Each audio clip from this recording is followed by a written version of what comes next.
Actually ఆయన పెద్ద సినిమాలు కూడా ఆయన మామూలుగా ఆ రోజుల్లో మీకు తెలిసిందే ఎర్రమల్లెలు 300 రోజులు బళ్ళు ట్రాక్టర్లు కట్టుకొని సిల్వర్ జూబ్లీ ట్రాక్టర్లు కట్టుకొని బళ్ళు కట్టుకొని లారీల్లో వెళ్ళి చూశారు. అందులో ఒక రోజులో చేసే ఆ సాంగ్ నాంపల్లి స్టేషన్ గడి పొద్దున స్టార్ట్ అయ్యి సాయంత్రానికి అయిపోయింది. అది ఎంత పాపులర్ సాంగ్ అయిందంటే అట్లా ఉండిపోయింది. They are very honest. ఇది విప్లవ శంఖం కోసం అసలు బ్యాన్ చేస్తే అంటే మీకు ఈ బ్యాను ఇది ఎందుకు వచ్చిందంటే ఆ రోజుల్లో రెండే పార్టీలు ఉండేవి. మీరు సరిగ్గా చూస్తే 1980లో ఈ రాష్ట్రంలో కాంగ్రెస్ పార్టీ ఉండేది, కమ్యూనిస్ట్ పార్టీలు ఉండేవి.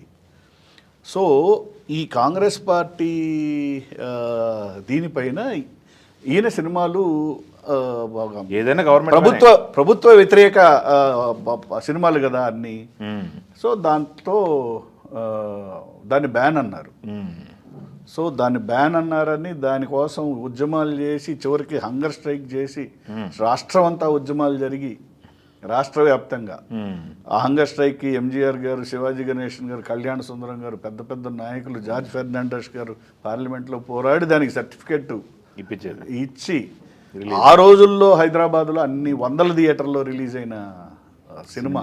ప్రతి షో తర్వాత ఒక ఉద్యమం కింద జనాలు వెళ్ళేవాళ్ళు. పెద్ద ర్యాలీ మూమెంట్గా ఒక కట్ ఒప్పుకోవాలి ఆయన. మళ్ళీ కోర్ట్ సీన్లో కట్లు ఆ డైలాగులు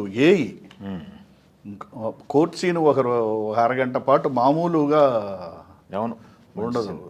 దొంగ నోట్ల దొంగ ఓట్ల రాజ్యం ఒక రాజ్యమా, దొంగ ఇచ్చు సాక్ష్యం ఒక సాక్ష్యమా, చెరసాలలు ఉరికొయ్యలు రానున్న విప్లవాలని ఆపలేవు, కళ్ళుండి గుడ్డివాడివై చెవులుండి చెవిటివాడివి అయినవు న్యాయవాది గారు, కనీసం మీలో మానవత్వం అయినా ఉంటే నా ఈ కళ్ళు తీసి ఏ కళ్ళు లేని కబోదికో పెట్టండి, కనీసం నా ఈ నేత్రాలైనా రానున్న విప్లవాలని చూస్తాయి, అరచేతిని అడ్డు పెట్టి అరుణోదయాన్ని ఆపలేరు, ఉరి కొయ్యలు ఎక్కించి నిప్పుల ఉప్పెనల్ని ఆర్పలేరు, రానున్న నవోదయం రాక మానదు, ఈ ప్రజాశక్తి విప్లవ శంఖం పూరించక ఆగదు. అంటే ఈ ప్యాటర్న్లో ఉంటుంది. అంటే అసలు మామూలుగా ఉన్నది వింటుంటే ఒక్కొక్కటి ఆర్ఆర్తో ఇంటే ఇంకెలా ఉంటుందో అదే అసలు ఇట్ వాజ్ ట్రెండ్ సెట్టింగ్ ఇవి కదా.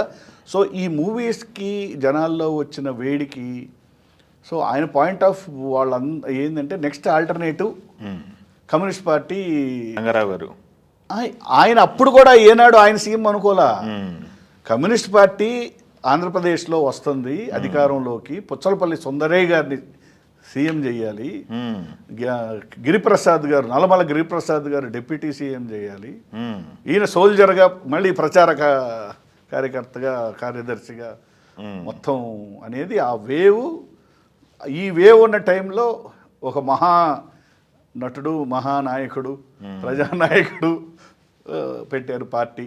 మీకు తెలిసిందే తెలుగుదేశం పార్టీ ఈ మూమెంట్ మొత్తం 83 అటు వెళ్ళిపోయింది. ఇక రాజకీయం అక్కడ నుంచి మీకు తెలిసిందే.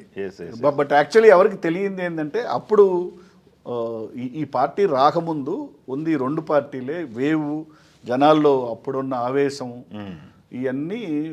సో అందుకని ఈ ఆవేశంలో ఉండి ఆయన విప్లవ శంఖం తర్వాత అయినా పెద్ద పెద్ద సినిమాలు వచ్చినా అసలు సినిమా వైపు ఆలోచించాల. ఎంతసేపటికి నేను 500 పార్టీ మీటింగ్లకు వెళ్ళాలి, ఈసారి పుచ్చలపల్లి సుందరయ్య గారు సీఎం అయిపోతారు, ఈసారి కాంగ్రెస్ గెలవదు, ఈసారి కమ్యూనిస్ట్ పార్టీ వస్తుంది, గిరిప్రసాద్ గారిని ఇది చేయాలి, సిపిఐ సిపిఎంని ఐక్యం చేయాలి, LDF left forces democratic front like Kerala పెట్టాలి. నాకు బాగా గుర్తు రామానాయుడు గారు ముందడుగు సినిమాకి కే బాపయ్య గారికి మా నాన్నగారు అంటే చాలా ఇష్టం. ఆయన విప్లవ సినిమాలు అవి చూసి ఆ రెవల్యూషనరీ క్యారెక్టర్కి మాత్రం రంగారావు గారు లేకపోతే దానికి ఒక ఇది లేదు. ఒక రెవల్యూషనరీ ఇండిపెండెన్స్ కోసం పోరాడిన ఒక రెవల్యూషనరీకి 2 పిల్లలు పుడతారు. ఒకరు క్యాపిటలిస్ట్ సోహన్ బాబు గారు, ఒకరు మళ్ళీ కమ్యూనిస్ట్ భావాలతో కృష్ణ గారు. సో ఈ ఫాదర్ వేషం 40 నిమిషాలు దడదడలాడే ఫాదర్ వేషం అసలు ఆ రోజుల్లోనే ఆయన వాళ్ళకి ఈక్వల్గా రెమ్యూనరేషన్ అని పాపం రామానాయుడు గారు అంటే, సార్ నేను రెమ్యునరేషన్ల కోసం కాదు, నాకు పార్టీ మీటింగ్లు షెడ్యూల్ వేశారు, ఓ నేను ఆ షెడ్యూల్ కెళ్ళి పార్టీ చేయాలని. జనరల్గా విప్లవ వేషాలు వేసేవాళ్ళు ఇంకొకటికి రానిరు. అవునుగా. ఈయన ఎదురు శివకృష్ణ గారికి చేసి, తమ్ముడు అద్భుతమైన వేషం, నేను మరో కురుక్షేత్రంలో చేశాను ఇలాంటిది, నువ్వు చేస్తే బాగుంటుంది అని. నాకు ఇది శివకృష్ణ గారి తర్వాత, సరే ఇదంతా నాకు తెలుసు, శివకృష్ణ గారి తర్వాత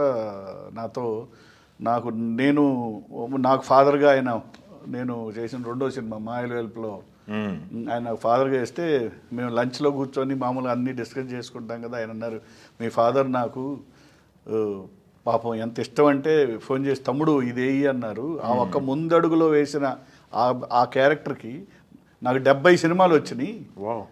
70 సినిమాలు చేశాను నేను.